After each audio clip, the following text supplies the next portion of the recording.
Welcome to Home Tiny Lab. My name is Christoph, and in this video I'm going to configure a standalone private DNS, and we will configure it as a forwarder to resolve and also logging the queries. And we will create a top level domain, private domain, and the reverse zone that goes with it.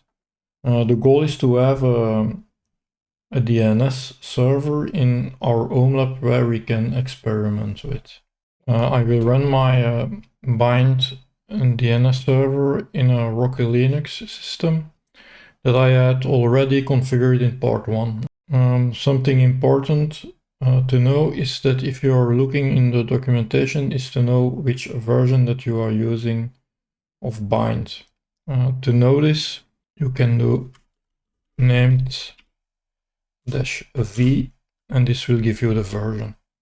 And with this reference, you can look into the correct documentation so that you have the right references. So here we are running version 9.16.23, and if we go to the doc, here you can see the listing of the version 9.16.23, and I am roughly following this documentation to set up all the things that I'm doing in my Bind configuration. Like I've said before, I'm using a virtual machine as a DNS server running on a minimum installation of Rocky Linux 9. When you have installed the Bind services, everything is configured in the, or is staged in the file named .conf, and the section that I want to add is how I can forward my requests if my server cannot resolve the domain to his IP, that it will, as next resolvers, use my PyDNS servers that I'm using in my normal network. For this, I will add a section. So insert, and let's start with forward only, and then we will add the forwarders. If you want to know a little bit more, you can find everything in the doc.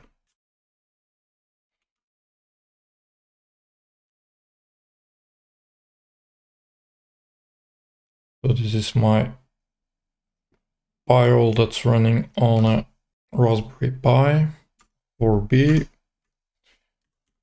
and this is the firewall that's running on a virtual machine on my hypervisor. Okay.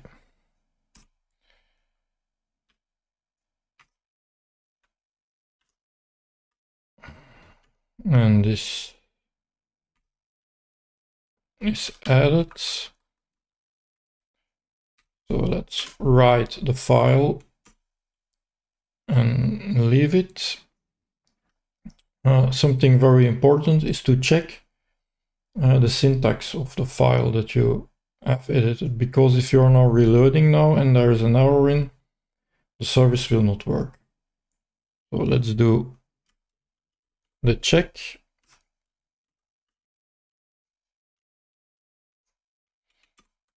And it will automatically look at the default location, which is in the etc directory and the file named .conf. If you have another file that you use before to check the editing that you're doing, then you will have to add the file that you want to look into or to check. The following thing that I want to add is now the way that the queries are logged. So by default, the queries are not logged to the message file. If you want them to be logged to the message file, then you will have to add the section that I'm going to add, or to change the logging section. Again, we have to go in the named .conf file.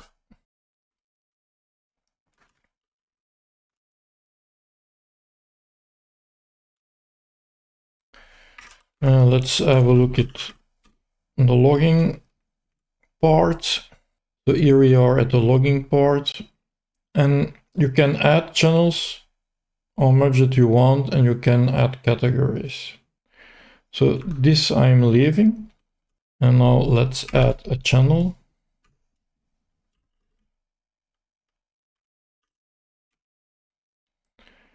And this we will call default syslog, because we want to put our queries, or the queries that are done by this server, into the messages file.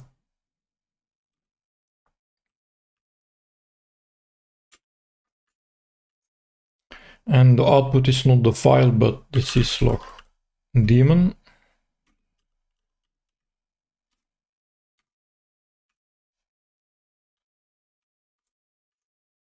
This is something that you don't have to add, but I am adding it for clarity. The order is also fixed, but let's say that we want to print the time also to the log. Print category.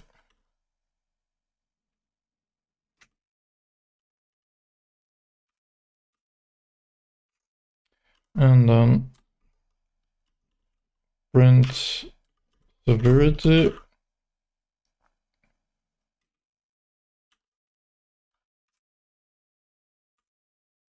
And then we want the severity info, that those categories and also this above info is sent to the message file in the log directory.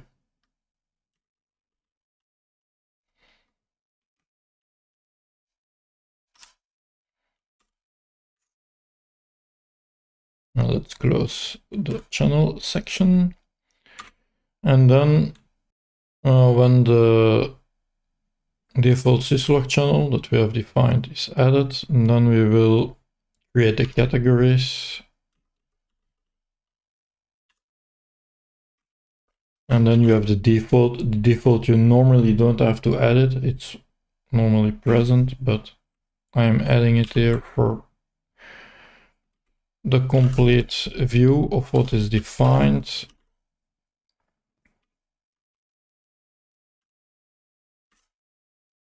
And we want the debug and the default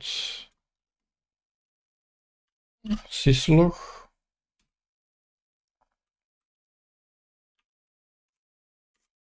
And then we will define the category of the queries.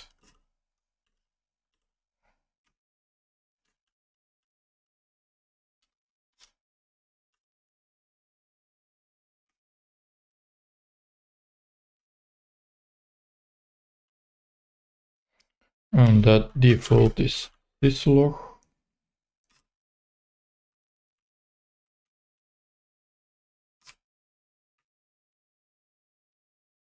And let's make it the same. And let's go out of the file and save it. And let's check also again the syntax. Let's do a query to google.com, and it was this DNS server that did the resolving. And if we are going to see in the var log messages,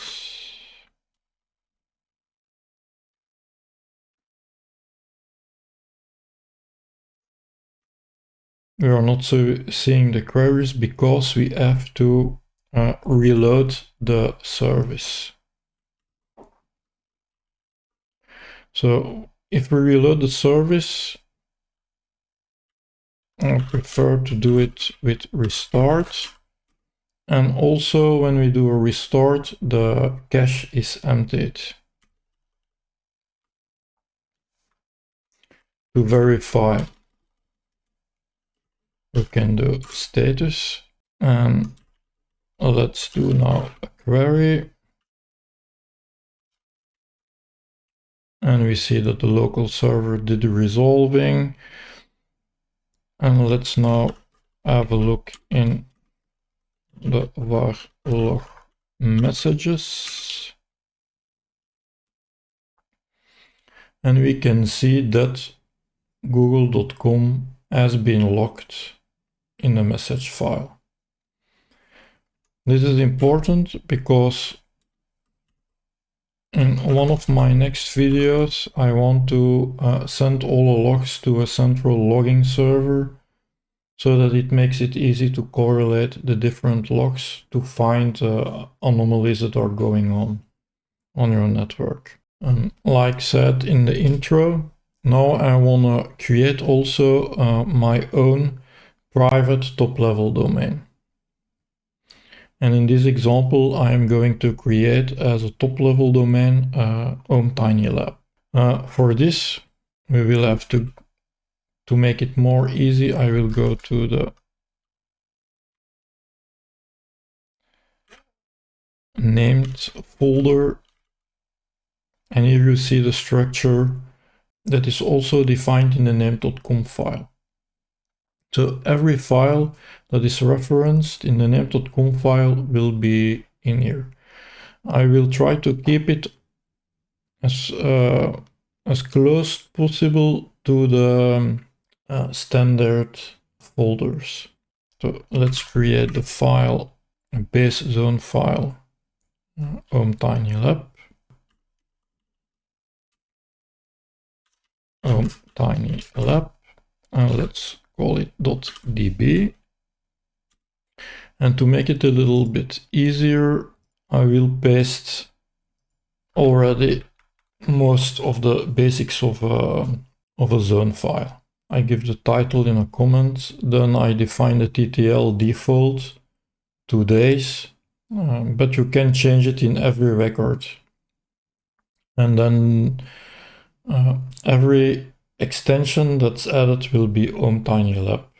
So that's the origin, so the base domain. So what does this mean? If you see here NS1, the base domain will be added, so it is ns1.omtinylab. For every zone file, you need the start of authority record, and it's always the same values that are in it. So you will see here the server, that is the authoritative server for this zone, and you see here the email address. So the dot after info is the @ so the syntax is a little bit different than the normal email address, but it would be that you are sending here at info@omtinylab. And then you have a serial number that you have to increase by 1 minimum if you want to update to the top level domain DNS service, which we are not going to do, or we will only need to update this if we are if we want to synchronize with a slave DNS server. It makes no sense to update it if you're not syncing with other or publishing to other top-level DNS servers. So here you have the refresh, the update, retry, the expire, and the minimum. Something to experiment with once we are running our DNS server in our lab. Then you have to add a record that has to be present. That is that for the start of authority, that your NS, your name server, is NS1 OmTinyLab. This record has to be present, and then you can define your A records to begin with. So my first record that is present is for my name server 1. This is this server where I am creating my named service on, or bind service on, is this one. Then I have my OpenSense record, which is doing the routing to the internet and to my other subnets. Then I have my NTP servers, and I have created an NTP round robin record. So these are the records that I've predefined. Let's write the file. So if I am doing a dig, it will do nothing to one of the records present. I will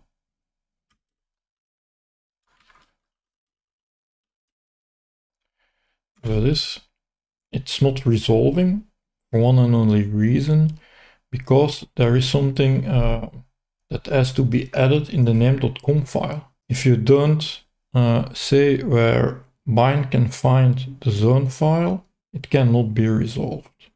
So now we are going to define where the zone home tiny lab file is stored.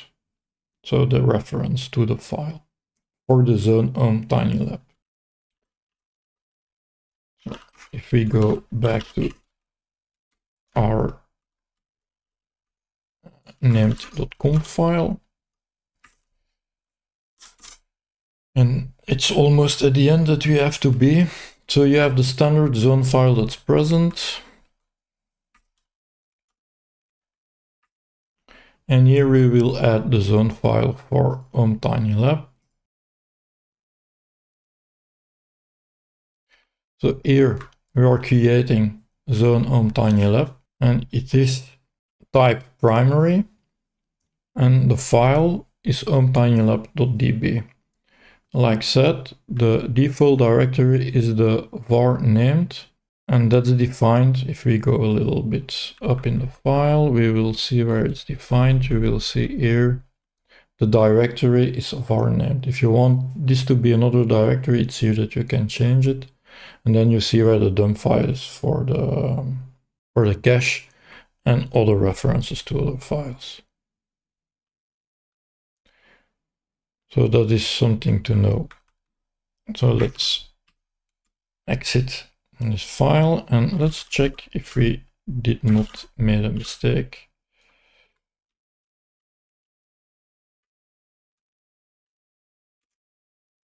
And it seems to be correct. And remember, we have to restart the named service. And let's check if it has started up correctly. And we see here that the zone home tiny lab is loaded with a serial. Okay, if we now do ns1, it will resolve, because the name.com file, the bind service, has loaded the name.com file where we have defined where for the zone home tiny lab the references can be found. Okay, a second thing that's very important for some applications or some functionality, and also for security reasons, it's also good to create the reverse zone file, and to have for each IP that you're managing to have already the reverse record created. But let's first put the reference in the name.com file.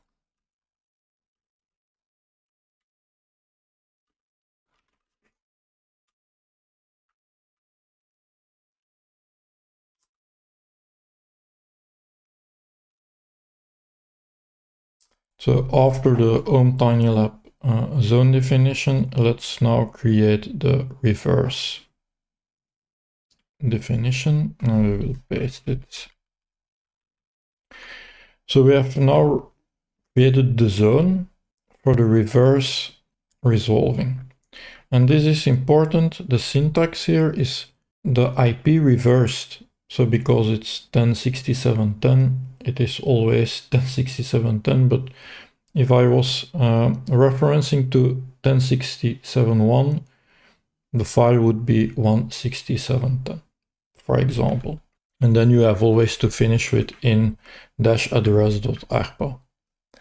And then again, primary, and then the file again, which I called here 1067.10, and the reverse, the .ref. You can give it other names, that's not a problem, but this zone has to be correct. So let's save the file and let's check it. And let's restart. And here we see now that there is an error. There's an error because it cannot find, I think, the zone file. But to be sure, we will create the zone file. We are in the named directory, so let's create the file.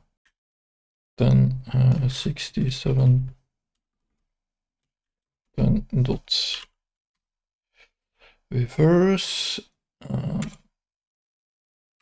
Let's copy paste an example of this file.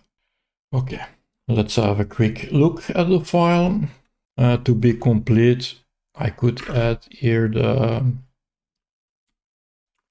.0/24, for example. Then again the TTL, and then the origin, then start of authority again, and then the NS record for this local file, and then again the records. And here you see that you will start with the last bit, the last bits of the IP address, and then you put in and on the reverse record PTR and then the name. So with this, if you would do a reverse lookup, you will find then the domain. Let's do dig 1061.10.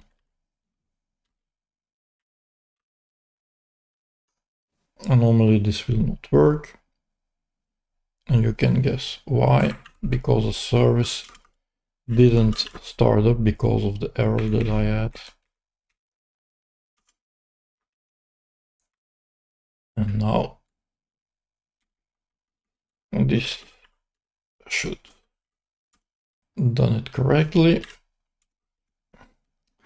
And now let's verify if it does the forwards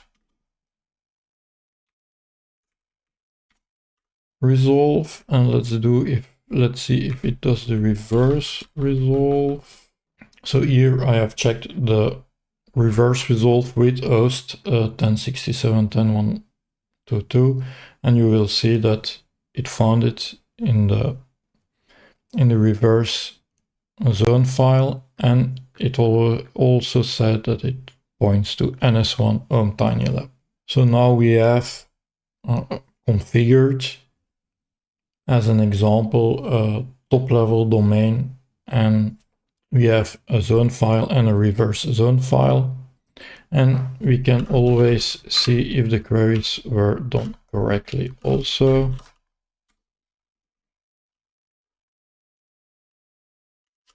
In the messages. Okay, so with this said, I will continue in a next video, part 3. So we had already part 1 where I set up bind server that works, and now in part 2 we have done the definition for a top level domain and a reverse domain. And in part 3, we will create a secondary or slave DNS server. And there will be a replication from the master to the slave. So this was it. Thank you for watching, and I will see you in part 3, where we will continue our DNS adventures. Thank you for watching.